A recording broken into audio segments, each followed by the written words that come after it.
Assalamualaikum warahmatullahi wabarakatuh. Alhamdulillahirrabbilalamin. Wabihi nasta'inu ala umuri dunya waddin.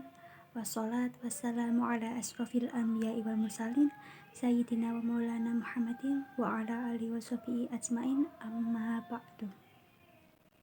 Sebelumnya, perkenalkan, saya Linda Solihah, mahasiswi program studi pendidikan agama Islam Fakultas Tarbiyah dan Ilmu Keguruan di Universitas Islam Negeri Profesor Kiai Haji Saifuddin Sudi Purwokerto. Oke, jadi ini adalah salah satu tugas saya mengenai pengembangan multimedia. Nah, di kesempatan kali ini saya akan membahas mengenai materi pergaulan bebas atau zina.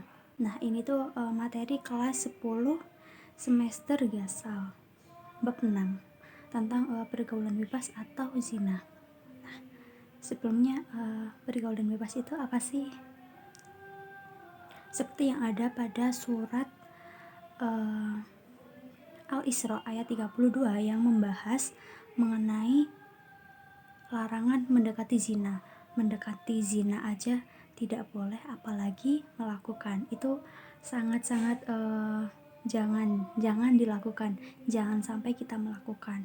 Karena apabila kita melakukan itu pasti kita akan mendapatkan dosa yang besar. Gitu ya. Baik, selanjutnya adalah sebelum kita masuk ke pembelajaran, pasti ada tujuan pembelajaran. Nah, tujuan pembelajarannya itu ada 5 poin. Yang pertama itu supaya kita mengerti pengertian dari pergaulan bebas atau zina. Kemudian yang kedua itu ada hukum perbuatan zina. Maksudnya kayak zina tersebut itu hukumnya apa gitu. Kemudian yang ketiga itu ada hukuman bagi pelaku perbuatan zina. Nah, pasti karena zina itu dilarang, jadi ketika ada yang melakukan itu pasti akan mendapatkan hukuman begitu. Kemudian yang keempat itu ada isi atau kandungan Quran surat Al-Isra ayat 32 seperti yang sudah dibahas sedikit tadi pas di awal. Nah, selanjutnya yang kelima itu ada dampak negatif dari perbuatan zina tersebut. Oke.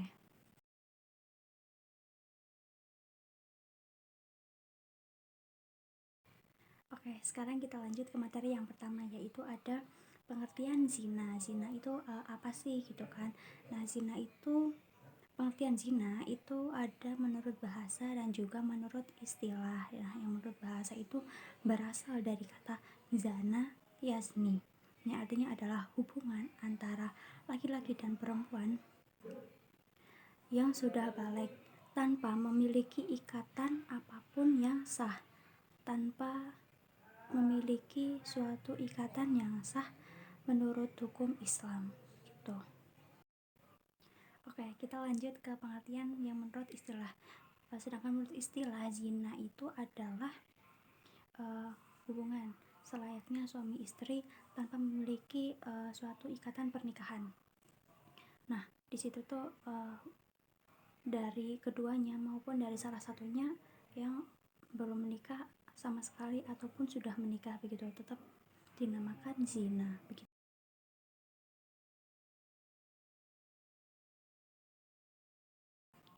Oke, lanjut kita masuk ke materi yang kedua, yaitu mengenai hukum perbuatan zina. Hukum melakukan perbuatan zina itu apa sih gitu kan. Nah, para ulama itu sepakat bahwa hukum melakukan perbuatan zina itu adalah haram.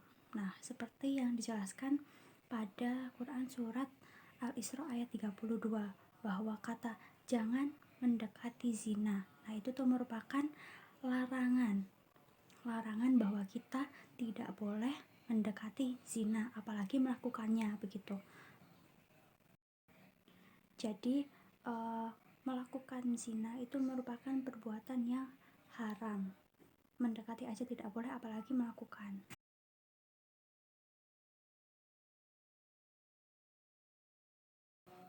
Lanjut ke materi yang ketiga, yaitu hukuman bagi pelaku yang melakukan perbuatan zina tersebut. Nah, sebelumnya kategori zina itu ada dua, yaitu yang pertama zina muhson, yang kedua yaitu zina ghairu muhson.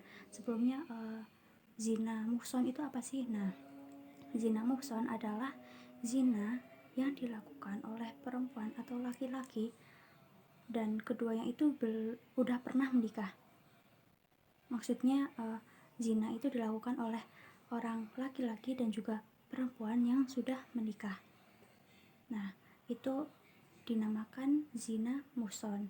Nah, hukumannya itu apa sih? Yang pertama itu didera atau dicambuk 100 kali. Kemudian yang kedua itu ada dirajam atau dihukum mati dengan dilempari batu atau sejenisnya begitu. Kemudian yang kedua itu ada zina ghairu muhsan. Zina ghairu muhsan itu adalah zina yang dilakukan oleh seorang laki-laki dan juga perempuan yang belum pernah menikah. Nah, sedangkan hukumannya itu juga sama dengan didera atau dicambuk 100 kali, kemudian diasingkan dari wilayah tempat tinggalnya, seperti itu.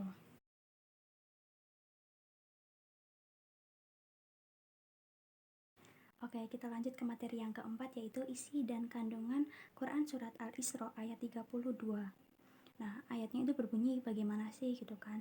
Nah, Bismillahirrahmanirrahim. Wala taqrabus zina innahu kana fahisyatan wa sa'a sabila. Yang artinya, dan janganlah kamu mendekati zina. Zina itu sungguh perbuatan yang keji dan suatu jalan yang buruk. Nah, pada surat tersebut memiliki kandungan bahwa mendekati zina itu aja tidak boleh, dilarang, apalagi kita melakukannya. Maka tentu saja pelakunya telah melakukan perbuatan yang keji dan menempuh jalan yang buruk. Karena hal ini dapat menimbulkan berbagai akibat, antara lain tercemarnya akar kekeluargaan atau nasab, menyebarnya penyakit menular, merajalelanya nafsu dan kemaksiatan, serta terjadinya degradasi moral di tengah. Oke, langsung saja kita lanjut ke materi yang terakhir, yaitu mengenai dampak negatif dari melakukan perbuatan zina tersebut. Nah, dampak negatifnya itu ada dua. Dampak yang akan ditanggung di dunia dan juga dampak yang akan ditanggung di akhirat. Kita bahas dulu dampak yang akan ditanggung di dunia, yaitu yang pertama itu dapat menghilangkan kewibawaan. Nah, pelaku zina akan kehilangan kehormatan, martabat, dan harga dirinya di tengah masyarakat. Bahkan bisa juga dianggap menjijikkan sehingga menjadi sampah menurut masyarakat tersebut.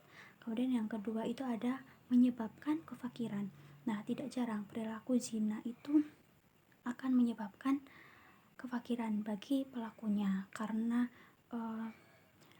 mereka mengeluarkan uang untuk mengejar kepuasan nafsunya dan tidak keberatan untuk mengeluarkan sejumlah biaya untuk memenuhi hasratnya. Nah, yang terakhir itu ada memperpendek umur. Nah, pelaku zina itu juga akan menyebabkan umur seseorang berkurang, dikarenakan perbuatan tersebut tidak menyebabkan dirinya terserang berbagai penyakit menular seksual yang berbahaya seperti HIV atau AIDS atau kanker, penyakit kelamin dan sebagainya yang bisa mengantarkannya kepada risiko kematian. Nah, kemudian yang kedua itu ada dampak yang akan ditanggung di akhirat nanti. Nah, yang pertama itu ada mendapatkan murka dari Allah Subhanahu wa Ta'ala. Nah, perbuatan zina merupakan suatu dosa yang besar, sehingga para pelakunya itu akan mendapatkan murka dari Allah Subhanahu wa Ta'ala kelak di akhirat nanti. Kemudian yang kedua itu ada mendapat hisab yang buruk. Pada saat yaumul hisab, para pelaku zina akan menyesali apa? Menyesali perbuatannya, manakala kepada mereka akan diperlihatkan betapa besarnya dosa zina yang pernah mereka lakukan ketika di dunia gitu. Kemudian yang ketiga itu ada mendapatkan siksa yang pedih. Nah, pelaku zina tersebut itu akan mendapatkan siksa yang berat dan juga pedih kelak di akhirat nanti. Oke, jadi tadi adalah materi mengenai pergaulan bebas atau zina. Jadi dapat disimpulkan bahwa kita itu diharuskan untuk memilih teman yang baik, memilih pergaulan yang baik kita supaya terbebas dari pergaulan bebas dan juga dapat mendekati zina ataupun melakukan zina tersebut, karena seperti yang telah dijelaskan tadi bahwa perbuatan zina itu adalah perbuatan yang dosa ketika dilakukan, mendekati saja tidak boleh apalagi dilakukan seperti itu. Jadi kita itu diharuskan untuk dapat memilah dan memilih teman untuk memperbaiki di lingkungan kita, maksudnya kayak di lingkungan itu kan berdampak bagi diri kita dan juga buat masa depan kita gitu. Kedepannya kita akan seperti apa gitu tuh tergantung dari teman kita gitu. Jadi pada intinya kita khususnya sebagai perempuan itu harus bisa menjaga diri dari sesuatu hal yang buruk. Tuh, mungkin sekian dari saya, kurang lebihnya mohon maaf. Wabillahi taufiq wal hidayah. Wassalamualaikum warahmatullahi wabarakatuh.